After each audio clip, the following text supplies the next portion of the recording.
দোয়া চাওয়াও সুন্নাহ, দোয়া করাও সুন্নাহ। বুঝতে পেরেছেন? দোয়া নিজের জন্য করবেন, অন্যের জন্য করবেন। রাজি আছেন তো? অনেকে বলে, হুজুর আমার দোয়া আমি করব, আমি আরেকজনের জন্য করব কেন? ওনারটা উনি করুক, আমারটা আমি করি।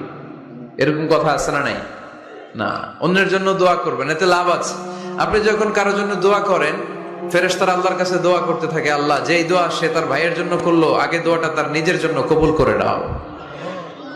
মা মিন মুসলিম ইয়াদউ লিআখিহিল মুসলিম বিযাহরিল গায়ব ইল্লা ক্বালাল মালাক ওয়ালাকা বিমিসলিন। ফেরেশতারা বলে ওয়ালাকা বিমিসলিন, আপনি দোয়া করলেন, আল্লাহ আমার এই ভাইটার টাকা পয়সা নাই, তুমি তারে ধনী বানায় দাও। ফেরেশতারা তখন বলে ওয়ালাকা বিমিসলিন, মানে আল্লাহ যিনি দোয়া করতেছে আগে তারে ধনী বানিয়ে দাও। সুবহানাল্লাহ কইতে পারলেন না? আরো জোরে বলেন সুবহানাল্লাহ। একটানা ডর করি কওয়াজি সুবহানাল্লাহ।